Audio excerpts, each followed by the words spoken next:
यहीं पर अपन गणेश जी कार्तिकेय का स्थान, बीच में अशोक सुंदरी का स्थान मान रहे। अब इसको समझिए, 5 स्थान बताए। पहला स्थान भगवान शंकर के पूरे शिवलिंग का मध्य भाग। ये पूरा जो शिवलिंग है शिव जी का, इस शिवलिंग का मध्य भाग प्रथम। द्वितीय है जहां पर गंगा का अविरल धारा निरंतर बह रही है, द्वितीय स्थान गंगा की धारा का मूल बिंदु शिखा। पहला, दूसरा, तृतीय स्थान उसी के सामने जो जलाधारी का पटका दिख रहा है, दिखता है जलाधारी का सामने का हिस्सा, भीतर का हिस्सा नहीं जिस पे रखा है वो हिस्सा नहीं, सामने जो दिख रहा है। 1, 2 और तृतीय स्थान मां अंबा जगदम्बा के कंठ भाग पर चंदन का यज्ञ। महाराज 3 स्थान ये बताए। चौथा स्थान जहां से जल नीचे गिर रहा है, जल गिरने का जो स्थान छोटा सा एक भाग रहता है, जितनी जगह रहती है उसके मध्य भाग, चतुर्थ स्थान। और 5वें नंबर का जो भाग बताया गया वो अशोक सुंदरी का स्थान। ये 5 स्थान ऐसे हैं जहां चंदन का थोड़ी सी बिंदी भी अगर हम लगा देते हैं तो कैसी भी विषम परिस्थिति हो वो टल जाती है और बाबा की कृपा होना प्रारंभ। पंचदेव, शिव पंचायत के 5 देवताओं का स्मरण कर कर, सूर्य देव, नारायण, मां अंबा, जगदम्बा, दुर्गा भवानी, भगवान देवाधिदेव महादेव, भगवान श्री गणेश जी महाराज का स्मरण कर कर पंचदेव के नाम से लगाया।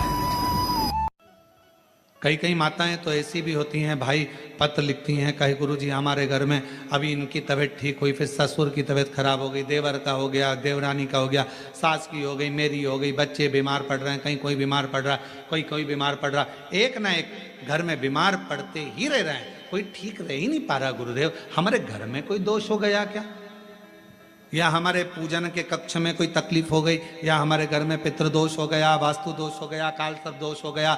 एक बीमार पड़ता, एक ठीक होता, फिर बीमार पड़ता, फिर ठीक होता, फिर बीमार पड़ता, फिर ठीक होता। शिव महापुराण की कथा कर रही है, शंकर भगवान का चरित्र कर रहा है। सावन के महीने में प्रदोष का जो दिन आए, 2 प्रदोष श्रावण के महीने के 2 प्रदोष पड़ेंगे। किसी भी प्रदोष पर एक पीपल के पत्ते पर कनेर का पुष्प अपने घर के अंदर रख लीजिए प्रदोष के 1 दिन पहले, और प्रदोष वाले दिन उसको बहते हुए पानी में डाल दीजिए। जिंदगी में जो तुम्हारे यहाँ तकलीफ चल रही है, एक उठ रहा है, एक बैठ रहा है, एक बीमार पड़ रहा है, एक ठीक हो रहा है, फिर बीमार पड़ रहा है, फिर ठीक हो रहा है, ये ठीक हुआ, फिर इसको हो गया, फिर इसको कुछ हो गया, फिर किसी को कुछ हो गया, अर्थात शिव का नाम लेकर। और फिर ही ध्यान देना, इस क्रम को करने के लिए आपको तुमरुकेश्वर महादेव का नाम लेना पड़ेगा। कौन से महादेव का नाम बोलना है? तुमरुकेश्वर महादेव, जिन्होंने भगवान शंकर की अविरल भक्ति को धारण करा। एक शिव और एक गुरु, 2 वाणी पर अगर भरोसा निश्चित है तो यह मानकर चलो कि भगवान शंकर आपके जीवन में कभी तकलीफ आने ही नहीं देगा। एक शिव की वाणी, एक गुरु की वाणी। पर कभी कभी ऐसा योग बन जाता है, एक बार नंदी के सम्मुख में कैलाश धाम पर भगवान शंकर विराजमान थे, नेत्र बनते, साधना में डूबे हुए थे।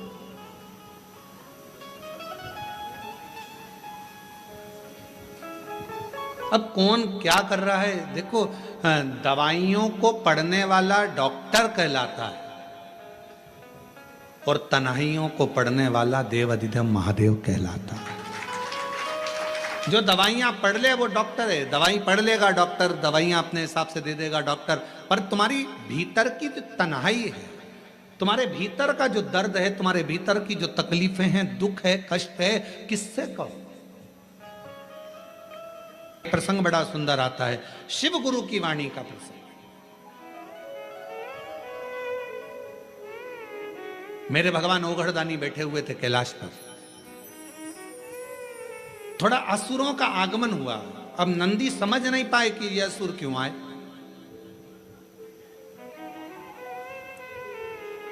कोई व्यक्ति 2-4 बार यदि तुम्हारे दरवाजे पर आ जाता है कोई रिश्तेदार बार बार फोन लगाता है, बार बार तुम्हारे दरवाजे पर आता है, तो तुमको तुम्हारे घर की पत्नियों जरा बहुत चतुर होती, तुरंत कह देती बार बार क्यों आ रहा है ये, इतने साल से तो कभी नहीं आया, ये बार बार क्यों आ रहा है। धर्म पत्नियां बड़ा एकदम तुरंत सोच लेती, तुरंत आखिर बात क्या। पर पति उनको समझाते हैं तेरे को क्या करना, आन देना, दिक्कत क्या है,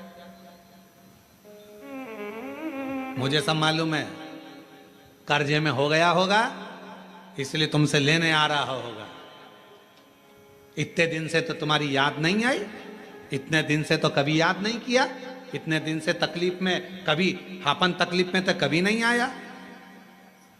हमेशा याद रखो, मोमबत्ती की याद, टॉर्च की याद हमेशा लाइट जाने के बाद आती है। कोई कोई माताएं भाई ऐसे रहते हैं जो कथा में आते हैं,